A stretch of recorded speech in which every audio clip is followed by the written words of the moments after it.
Hey guys, I'm Davey Wavey, creator of the gay erotic website Himeros.tv, and today I'm joined by sex and intimacy coach Finn Deerhart and special guest sexologist Dr. Jalen Ricks. And today we are talking about seducing your partner with a sexy dance, which, I mean, honestly, at this point, I think I'd rather be seduced by like a cheese plate or pizza or mozzarella sticks. Even one of those like those cakes with like the lemon curd between the layers. Did you have lunch? What's up? It's dinner time. All right, so let's get started before I come. Himeros Live is sponsored by Himeros.tv. Himeros.tv is an erotic website that is full of juicy, explicit videos designed to help you have better sex through exploration, pleasure, and connection. For a limited time, we're offering a special Pride discount on Himeros.tv to make our content more accessible to more people. You are invited to join Himeros.tv for just $13.99 per month at Himeros.tv/pride. By taking advantage of this special offer, you'll save 60% and gain access to hundreds of videos featuring your favorite models and designed by a team of gay sex experts. Just visit Himeros.tv/pride. That's Himeros.tv/pride. Himeros.tv, it's like porn, but better. Hey guys, how are you all? Hey there. Pretty good. It's nice and warm here in Palm Springs. Yeah, I bet it is. Has it hit 100 yet? Oh yes, it's been 111 today and the last couple of days. 111. So yeah, it's warm. Wow. Yeah. I love when I emailed you, I was like, make sure you're in a room that doesn't have like loud AC blowing. I was like, oh, he's going to be sweating through this. We have quiet AC. So. Oh, good. All right. So you're not cooking. No. That's good. Well, it's great to have you on the show. I've worked with you quite a bit, but it's your first time being on Himeros Live. So we're really excited to have you here. It's an honor. Yeah, people who are listening have probably seen some of your content, though now they get an opportunity to hear and see you in person. Mm-hmm. Cool, thank you. Yeah. So how have you guys been? What was your week like? What's going on? Any exciting stories? Go Finn. I've been actually playing a lot of catch-up work since we got back from Toronto. So I've been catching up. I've been seeing a lot of clients, and that's been great. I always feel like I shift roles so much. Like I'm doing this work with Himeros and with clients, and then like all these different projects, and so they're different parts of me. And sometimes I feel a little crazy. I did get to speak on a panel at Grace Cathedral on Tuesday night, which was so fun. This is like the gay cathedral, right? Right. Yeah. With a priest and a yoga teacher. And then I represented like a secular spirituality perspective about gay men, sex, and their inquiry and search for meaning. It was so fun. I hate to interrupt. I'm sorry, but I can't hear you, Finn. You're kind of cutting in and out. I can't hear you at all. It might be a connection issue because I hear Finn fine. So it might just be. Sometimes it happens. We use these little Google Hangouts to do our podcast, and sometimes it takes a second for the audio to catch up. But yeah, hopefully it gets better. If not, it's always kind of a shit show. I know sign language. You were so quiet, Finn, and then I realized, I'm not hearing you at all. I know I'm not quiet usually. Yeah, can you hear us now? I can hear you just fine. It's delayed just a bit, but I can't hear Finn at all. I was wondering maybe it was a button from your end. Oh, strange. Yeah, that is strange. It's always a little bit of a shit show on these podcasts. So, Finn, I do have a question for you about Grace Cathedral. The priest, is he gay, and like what denomination is he? Yes, he is gay and openly so, and it's Episcopal. Okay, so he can get married to a guy if he wants, or is he single? Yeah, he is single. Yeah, and is he cute? He is sexy. I met him. So this is weird. If he's hearing this, it's like I met Jude. His name is Jude Harmon. I met him maybe 6 months ago. I was going to meet up with him. I was super intrigued by the stuff he's doing at Grace Cathedral. I mean, they had like a Beyonce mass there where they had all these people singing Beyonce songs, and they're having like a Sister Act mass this coming month. And he started all kinds of cool things for people, queer people. So I was intrigued and I wanted to meet him. So he was going to meet me at the cathedral, and I was there a little early, and he was running behind, and he was just like, "Oh, I'll be there in like 5 minutes." He's texting me. So he shows up all sweaty in his gym shorts. And like, I was in the elevator with him riding up to his office, like with him, and think he's sexy, he smells good. And I'm thinking, this is so different than the last time around I was in a church with like a priest. It's like smells good and is like scantily clad. So that was a good impression on me, like his availability. But we had an awesome, we connected all afternoon. It was great. I'm so fascinated by like the idea of like a gay priest, and especially a sexy gay priest. Like, does he hook up? Does he go on Grindr? Yeah. He actually mentioned the other night he hasn't been using Grindr, but he has in the past, and he does hook up, and he's like trying to help change the face of what the church can do to meet people's needs versus like people needing to fit what the church is wanting. And he's really outspoken. He's very intelligent. He talks queer theory and mythology, and I mean, he's not. We should have him on the podcast sometime. Not that, I mean, obviously we could use a little intelligence on our broadcast. So. What are you saying? No shade, but yeah, no, that would be really fun. Okay. Also, yeah, Grindr can be a tool for worshiping. I've worshipped many a things. I've been on my knees plenty as a result of Grindr hookups. Yeah, well, even before the panel, even they have a yoga class in there every Tuesday night, and Darren Main is the teacher there, and he leads this massive yoga class in the middle of the cathedral, and there's like hundreds of people there. It's just really cool. Yeah, Dr. Jalen, are you getting any of this, or are you just hearing me? Nope, I'm just hearing you. I'm sorry to say. What do you think I'm saying? Yeah, what is your interpretation of Finn's story? I'm trying to read your lips very carefully. Well, I can hear both of you, and Finn can definitely hear you. So I'm curious, Dr. Jalen, how was your week? What are you up to? What projects do you have? I just got back from being in New York for 2 weeks. I was staying in a friend's house who does similar work as I. So I just kind of set up shop, and I saw a whole bunch of clients there. I do that once or twice a year. I also did a couple of workshops or circles at good old Daddy Retreat there, which is an excellent little space to have all kinds of workshops and experiential, experimental sexual adventures. And I did a couple of my men's sacred self-pleasuring circles and had a great turnout and had a lot of fun. Yeah, that's what I did the last 2 weeks. Are you going to be, because you have a class that you teach as well, are you going to do that again this next school year? No, that was a one shot. They had me come into the University of Nevada, Reno is kind of changing up a bunch of their classes, and so they needed someone to come in for one semester and teach their sex ed class, and that was a blast. Yeah, I'm sure you rock their world. What for people that don't know, what is a sexologist? A sexologist is someone who educates and researches what people do sexually and how they feel about it. And usually that means that people go into 3 different kind of categories, either research or clinical counseling or education. And I kind of mostly lean towards the education, sex therapy stuff. Now, how is researching what people do sexually different from what probably a lot of us relate to, which is like hooking up and having sex? Are we all sexologists? Oh, I see what you mean. Yes, in many ways, yes, we are. We're all kind of explorers, and I learn a lot from my clients, and I learn a lot from friends who have been doing the sexual thing for a long time. And I think that's actually what's really cool about a lot of sexology is that it's not just heady, information stuff that it's very dry and calculating.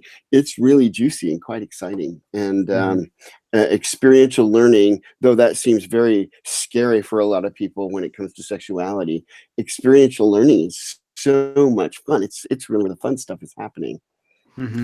Yeah, nice. Okay. Well, darn, Finn, you can hear me, but I can't hear you. Dang I it. can hear. Yes, I mean, I it's don't safe to know. hit. What is It's how that your about? brain. Anyway. I don't know.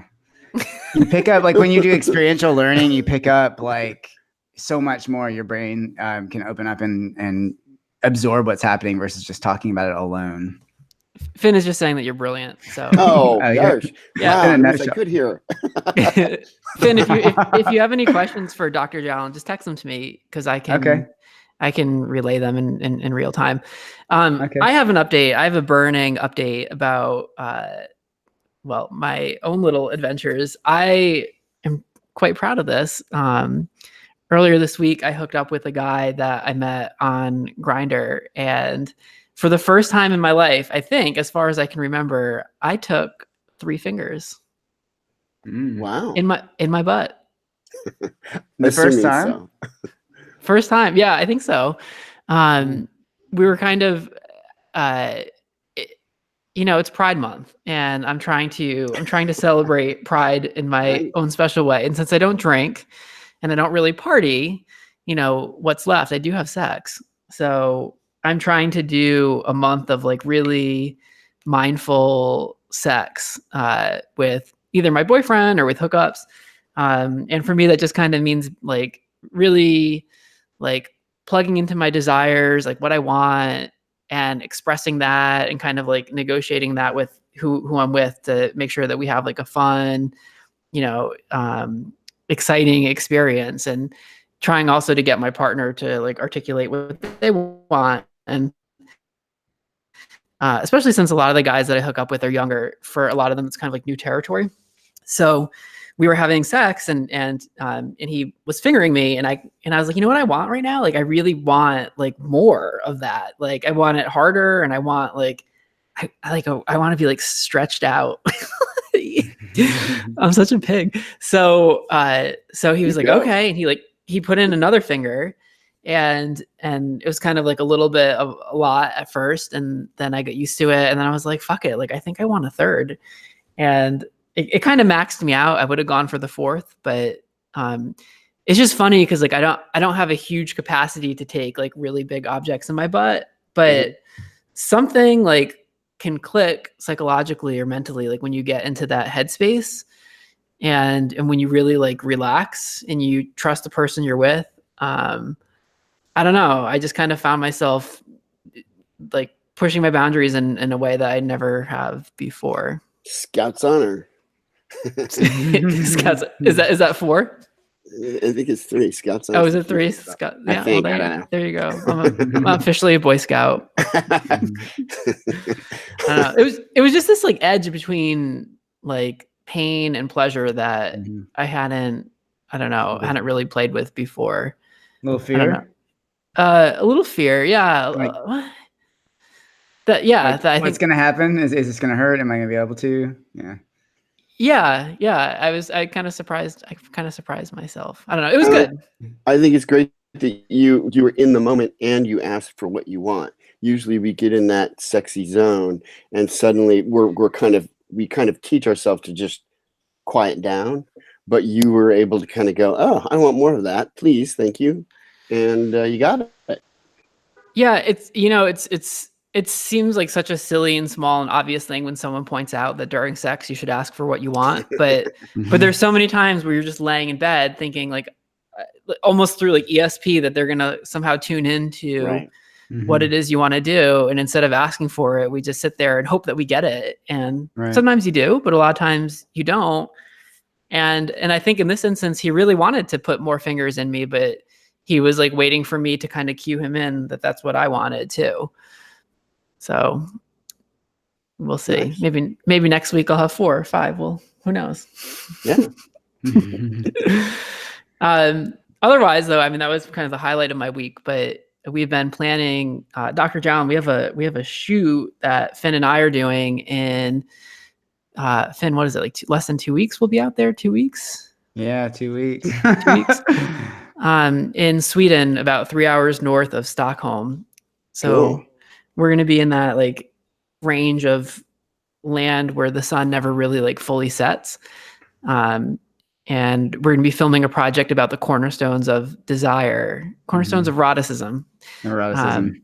Yeah. So that's what we've been planning for.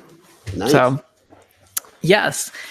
And other updates, last week, Chad and I filmed a video that's coming out this Monday, based on Himeros TV video, where there's a video called Making Love All Day. I think it was a concept that maybe Brad Amberhart wrote, where you basically kind of create a staycation, right? Where you and your fuck buddy or boyfriend just set aside a whole day to connect with each other. And it's titled Making Love All Day, but like it's like some of it can be fucking, it can be cuddling, it can be massaging, it can be feeding each other food.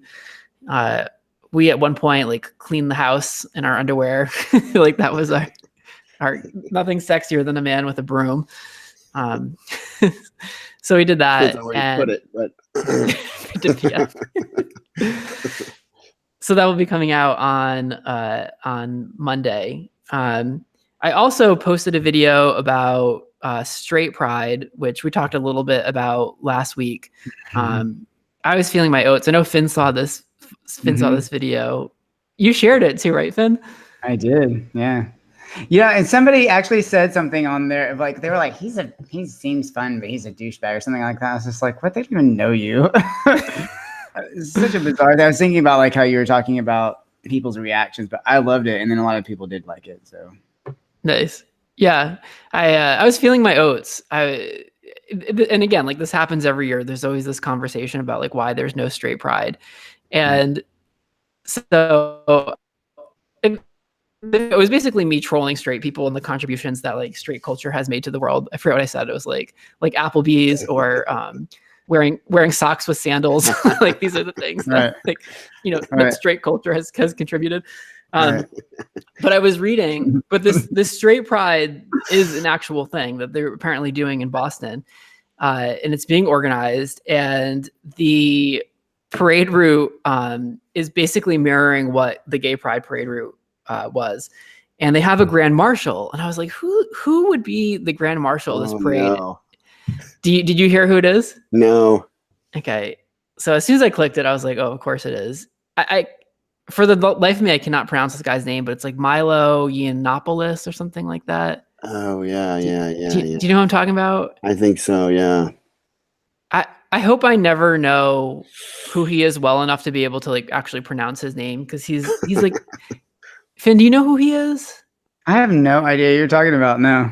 He's this like gay guy that's like, he's like super, super conservative, and like he's like against trans rights, and he's just like really vile, and he's kind of made a career out of it. I think he like wrote some book, and he like, I don't even want to give him airtime, but I was like, of course, that's like who he did put together this press release, which I thought it was a joke, because it's like actually funny if you read it from the perspective of it being a parody, but it's not. Like, this is what he actually believes. This sounds like something that I would write as like to further troll straight people, except he actually believes this. I am going to read. Wow. I am going to read it. Please I'm going to read just a little part of it. Just a little part of it. Frankly, it's going to make all of us dumber for me having read this, but you all have plenty of brain cells to spare. So this is just too rich to ignore. Okay. So this is what he says. This parade is a gift to anyone, male or female, black or white, gay and transgender allies too, who will stand with us and celebrate the wonder and the majesty of God's own heterosexuality. Men, bring your most toxic self. Women, prepare to burn your briefcases, because it's not great to be straight, and we're not apologize. Oh, because it's great to be straight. I'm sorry.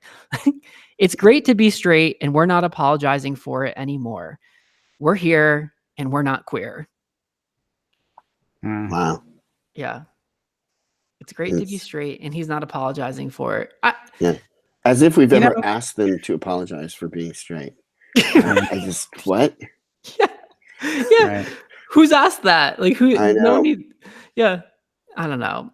And I like for me, like a gay pride parade is about for like us as gay people celebrating the colorful history that we have of like overcoming oppression. And as far as I can tell, the only way that straight people are oppressed is by not having a parade of their own. So anyway. Yeah, it was a great. I loved what I actually laughed out loud. Related, you guys talking about straight pride. Have you seen, and I don't know if this is okay to ask, have you seen the latest season of Black Mirror on Netflix? I The haven't. latest season, the first one, it's called Striking Vipers. And it has a twist in it with two African-American straight guys going in and playing a video game online, and it has a sexual twist that is freaking genius. I was sitting there going, oh my God, I can't believe they are showing this on, and they kind of go, I don't want to give anything away, but they kind of go out on this ledge, and typically, in America, the ending would be, oh, we're so sorry, we should never do that again. But this ending totally affirms diversity and sexual differences, and it happens mainly between two African-American straight guys, and it's really, really fascinating. So I totally recommend it. Yeah, I haven't seen any of the Black Mirrors, but yeah, they'll blow your mind. Finn, what were you gonna say about straight pride? I don't remember. It was like, I know what it was. I like laughed out loud when I saw your video. I was gonna say, like, I didn't quite expect it for you to take the comical angle. It started out feeling like it was gonna be like some sort of statement that was not funny, and then it made me laugh a lot. So okay, good. Yeah, well, that's all for folks at home, make sure you check that out. Yeah. Other thing, on a more somber note, I saw this today on a more somber note, I saw this today it came up on my Facebook feed that another porn star, Jay Dimel, I'm not particularly familiar with him, but he passed away, and they didn't disclose the cause of death, but this it comes on the heels of our discussion about Casey Jacks passing away last month, and it's like, I think it's easy to kind of like, brush all this under the rug or just not talk about it. But like, this is a podcast where we talk about porn, and I don't think we can have like honest conversations about porn without discussing, all aspects of it, the good, the bad, and the ugly. And there is a dark side to this industry. And Finn and I, when we were in Toronto, we recorded a video that I haven't posted yet about a program that we've launched to support the models that we work with. It's basically an aftercare program where we're giving each model 5 free sessions with Finn, and we cover the cost of that. And I mean, the hope is that more studios kind of, set something up like this and step up and find better ways to support their models. But I also think it includes people at home, because like, it's easy to forget that these models are real people with feelings and emotions, and we need to be kind and compassionate. Because when I was reading the comments on the blog post that I found about this model passing away, like, it was just like vicious and nasty, and like it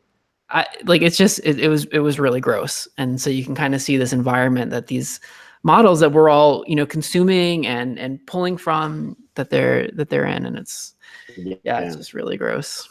It's kind of weird to be at a time when anymore now the scapegoat for society, at least in America, is anybody having to do anything with sexual, whether it's sex work or the porn industry. Yeah, they're the bad guys now, because we can't even really nail drugs anymore, because so much of it is starting to become illegal. And it's great, or become legal, and it's great that New York just this past week put in legislation to help legalize or decriminalize sex work.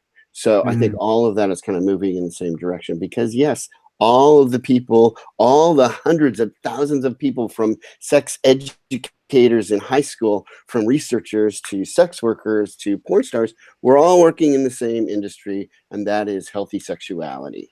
And we have a long way to go as far as educating people. way. Yeah. It's like they bear the brunt of like our shadow. It's like we're asking these people to really carry that. I sound like you, Finn.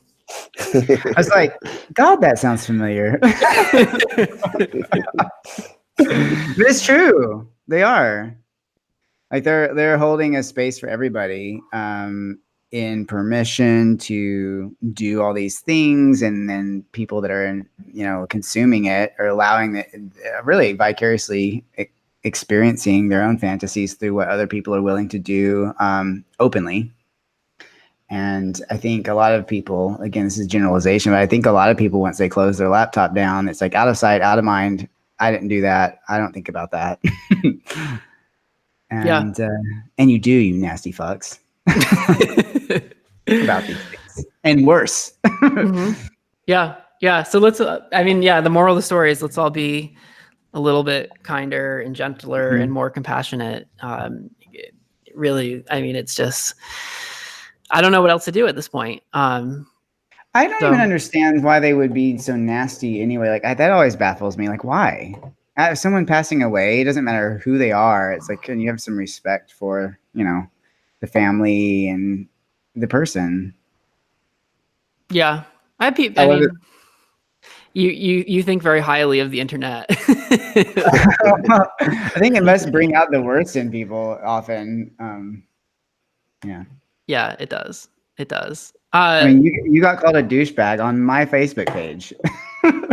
You know who tends to be, I've said this before, but the people who, my audience on YouTube at least, in terms of like comments and feedback, is some of the, like, I don't know,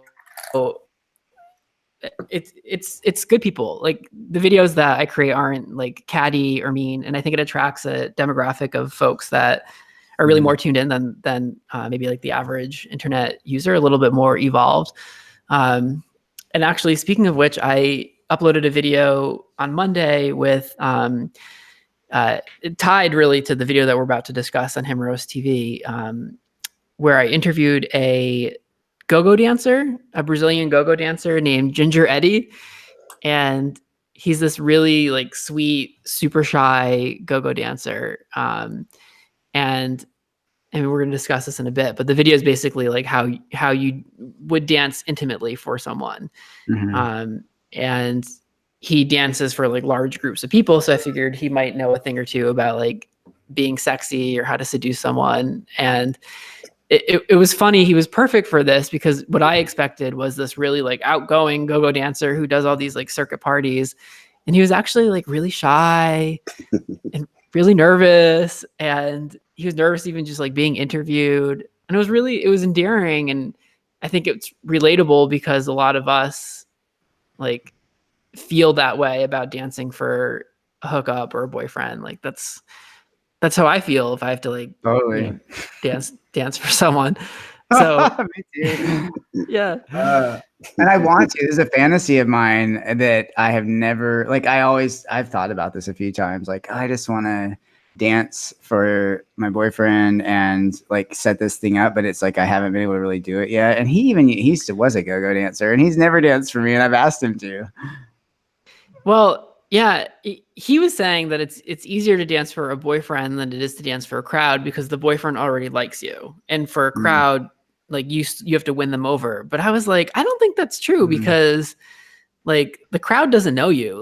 There's nothing on the line there. But to open up and be vulnerable for your boyfriend is totally so much harder.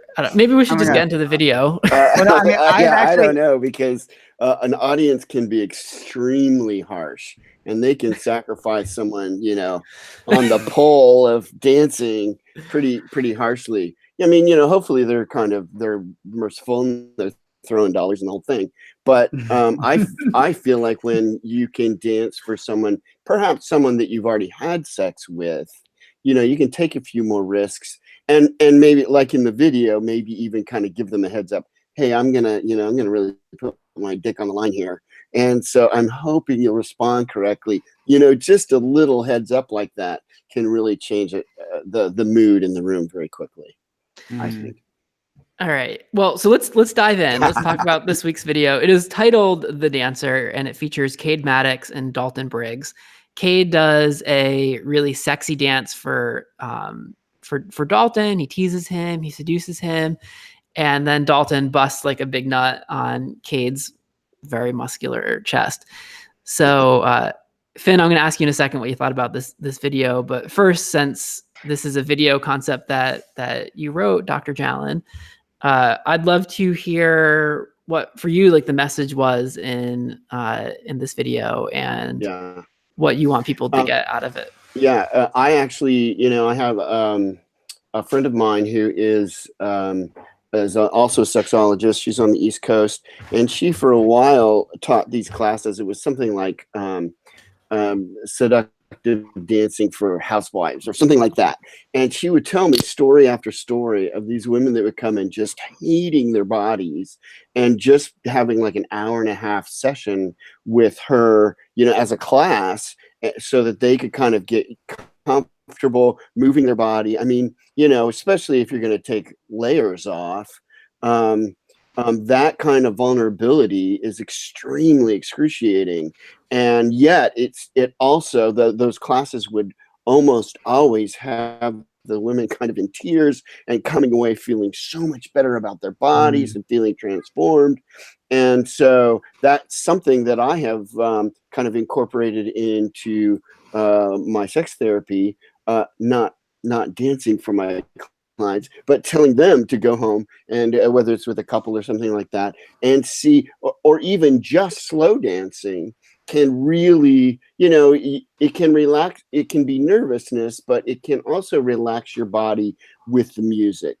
And you can kind of get into it, and you can kind of forget, I only have my underwear on, and you can kind of allow yourself to go there, especially if you like the music. That's also a good, helpful thing. Put something on you really think is sexy, Marvin Gaye, whatever the case might be, and it's just another way to get in touch with your sexy energy. And I think if we were to film this video a second time, what I probably would do differently is select models who weren't, quote unquote, like the kind of traditional porn stars. Because I think some of that message, some of what you just said, we communicate that through the voiceover, that it's really not about what your body looks like. But when you're seeing, Cade Maddox, who has like arguably one of the like most muscular, like hunkiest like builds there is in like porn, it falls a little flat, I think, for the audience. Where they're like, if you have a belly, and he has like 0% body fat. It was cute. It was cute in the narration. You showed, is it Caden or who's the other? It's Cade and Dalton. Dalton's you showed Dalton six pack, and you said it doesn't matter if you have a six pack. And I was like, oh, well, there it is. Yeah, it just so happens that today's models do. It's just negligible. It's what they want to see. I get it. Yeah, but I do think there would be a value in like having like two rounder guys like doing it or demonstrating it, or I don't know. We could do a whole series on it. Finn, what were your impressions from the video? Oh, well, I mean, aside from their unnecessarily muscular bodies, I loved this video. Actually, I thought it was really cool. When I saw the title, I actually think I got your affiliate email this week, and it says something about the dancer. I was like, the dancer, what is that? And I didn't look at it until today. And when I pulled it up, I had this like, oh, that's so cool, because I think it's maybe because it's a personal fantasy of mine, and I'm determined to do this at some point. I like how it encourages, and I do enjoy the voiceover in this one, because I think for this one, for me, it's edgy, and I need to hear some of those little comments to like remember, not just to throw myself under the bus. What was edgy about the voiceover to you? Oh, I mean, the activity, like it would be edgy for me to do this. Like if I would be like, okay, Sam, lay down and like dance, I would really feel nervous, which is weird because I've actually danced. When y'all were talking about crowds versus like boyfriend, I'm flat out way more vulnerable with my boyfriend.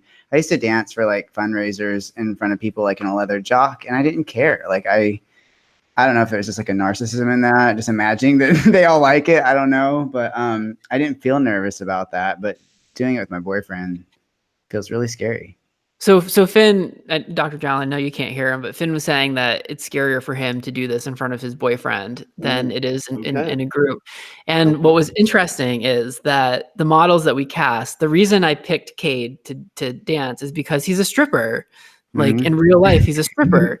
So I was like, he's going to have this thing down. Like, it's going to be like a episode of Magic Mike. Like he's going to come in, he's going to do his thing, like rip the clothes off. And he was so embarrassed. He was so reserved. It was so hard for us to get him. He was just like, he kept turning bright red. He's like, oh, I don't know. He felt like super, super vulnerable, you know, because he was doing it in this very intimate setting. Like we were also filming it. And like him and Dalton had spent a lot of time together. Like, you know, I'm sure that, you know, they thought each other cute. And it was just like it was really challenging for him. So like the most we could get was to like film it in slow motion while he kind of shimmied a little bit. And so, but he was really, he's also Cade is very masculine. And I think like a lot of, I don't know, like I don't want to speak on his behalf, but I think like a lot of guys that like are in that kind of masculine box, it's hard for them to step outside that and be vulnerable.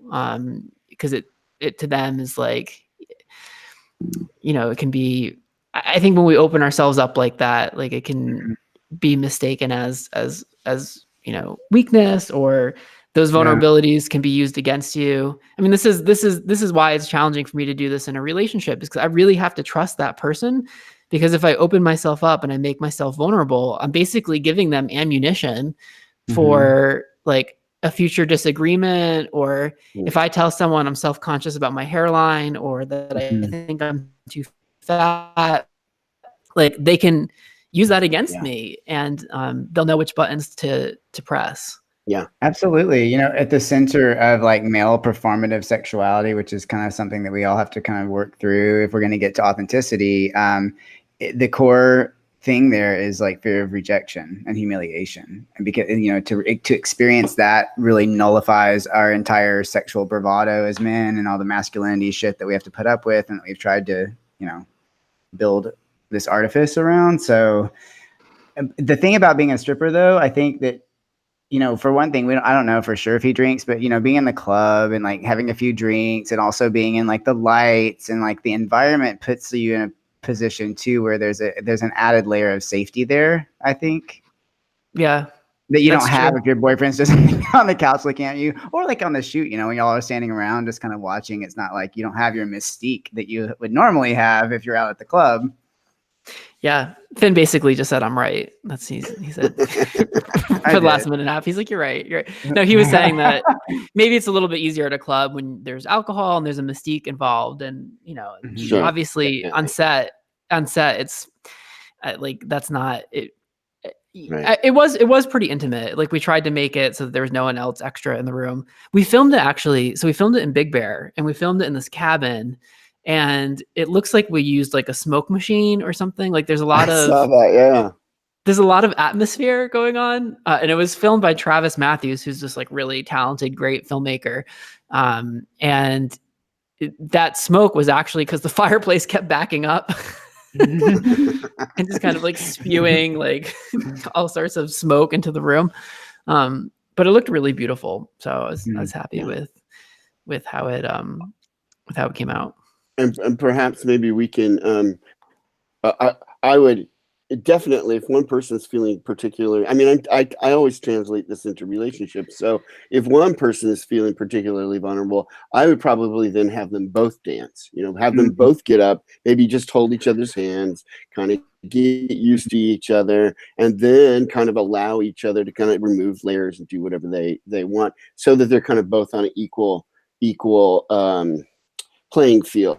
And maybe that's another video we can talk about or something like that. I don't know. Yeah. That's awesome. As Brene Brown once said, what makes you vulnerable makes you beautiful. That's right. Did she And say that? she talks in her books that dancing and being able to dance like in front of your family or in a mall, or she has a great story about that, is extremely vulnerable, but it's also incredibly empowering if you can kind of step beyond the fear. Finn, did you have something you wanted to add? I don't think so.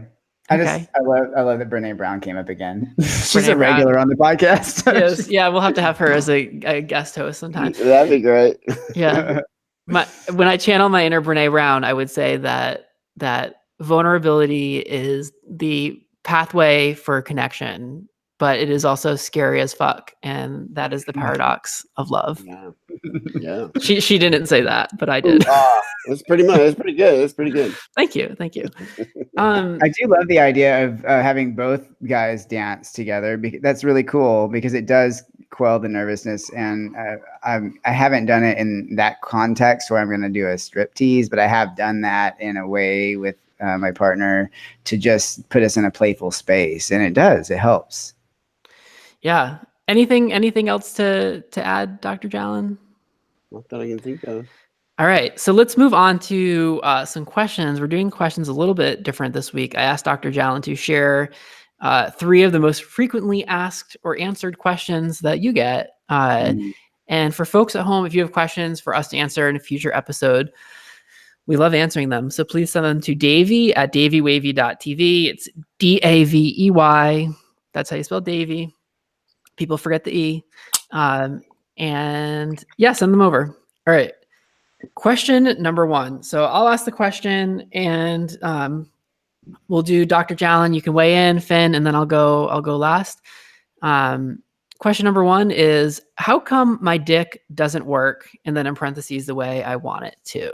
So Dr. Jalen, what do you say when that question comes up? In Palm Springs, I see a lot of retired gay guys, and oftentimes they will come in and say, "Oh my gosh, I have ED. I have ED. I have ED," and they wear it like an identity. It is who they are. I have ED, and it's almost as if they're erectile dysfunction. Realize I didn't say that, and it is almost as if our society now, especially with the pharma companies kind of pushing dick pills, it's almost as if your dick does not hop to attention at the exact moment that you want it to, well, then you have ED. And there are so many factors that can come into play. You're bored, you're stressed, you're tired, and that has nothing to do with erectile dysfunction. And it is an organism like the rest of your body, and there are many reasons why your dick may not be behaving exactly the way you want to. But one of the biggest problems is that we have this belief that it can, hop to whenever we should think it should be an appearance, and that kind of insistence actually can work against us and actually kind of keep us from getting erections because we're so stressed to think that it's not exactly doing the way we think it should be doing. There's the short answer. How's that? Yeah. Go. What do you think, Finn? Well, I love what he just said. I'm curious what the writer means when he says this, because I don't know what he wants. My question is like, what is that? Like, is that like you're wanting it to be harder? You're wanting to come multiple times? You're wanting to what is it? So I think that one thing is sure for all of us is that we have these ideas about what it's supposed to be based on like this mythological set of assumptions and values out there in the gay community, and real sex just isn't really like that. So in my own life, I've learned that for instance, like it's kind of challenging for me to come from getting a blowjob, and I've worked on that for a while, and it's gotten better. I can it's still not as easy as when I fuck, but for me it's been like practicing like different, like slowing down, like being honest with what I'm thinking, that kind of stuff, like noticing if I'm leaving my body. So I'd say like, whatever's going on for this person that's written this question, if it's like an inhibition based type thing, maybe start with what you're thinking. Are you present in the moment? Are you thinking that you're not good enough? Are you having a spiel of drama in your head? That always makes the dick not work.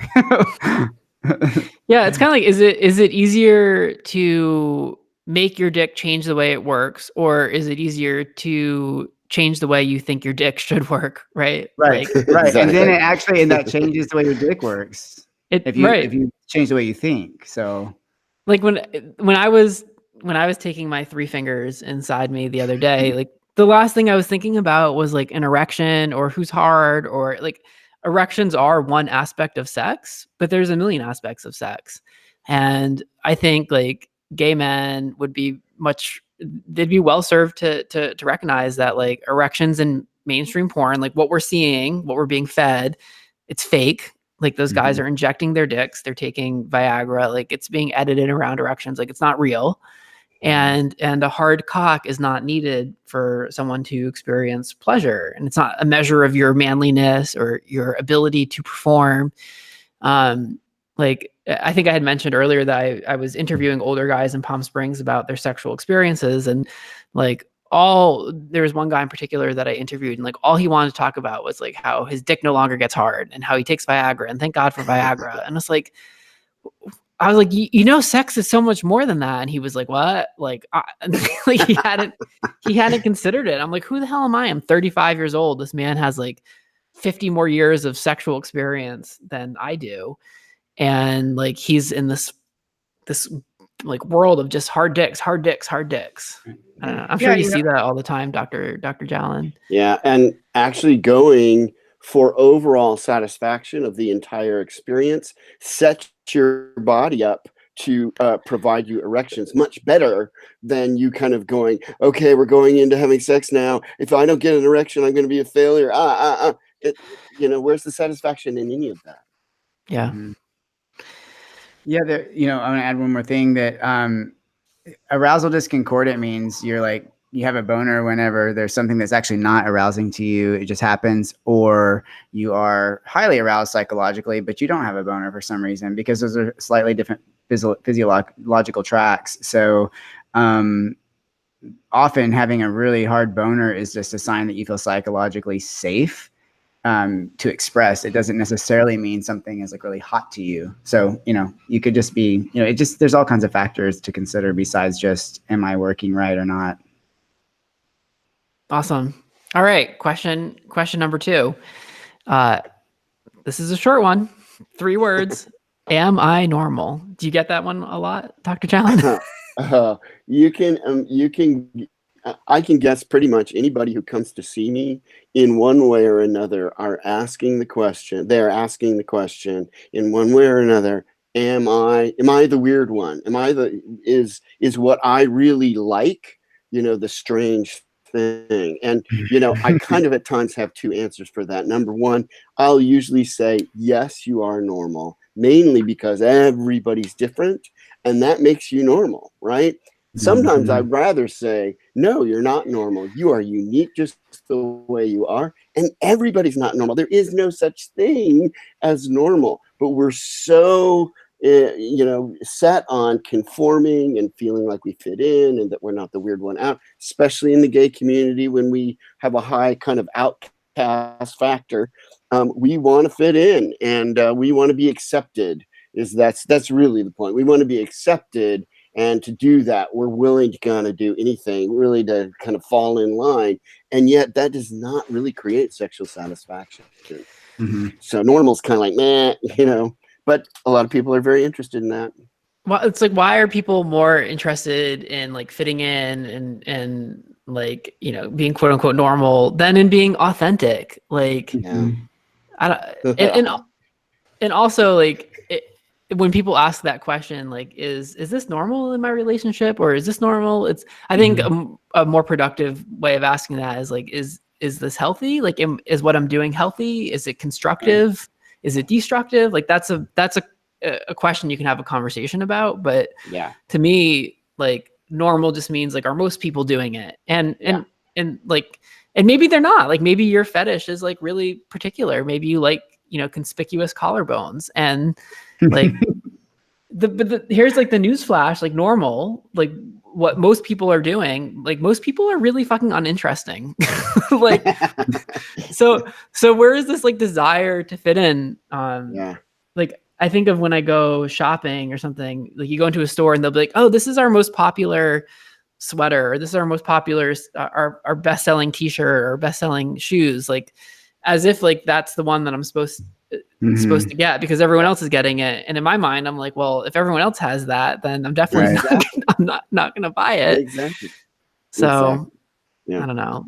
I don't have this desire to be the same person, and it triggers the like Catholic schoolboy in me who had to wear a uniform every single day for fucking 4 years in this like stagnating, disgusting, boring environment where we're denied like any creativity or form of self-expression. We're just a bunch of like cookie cutter boys. Like, ugh. I'm sorry, Finn. I was supposed to give you some time there. Interchangeable boy holes. So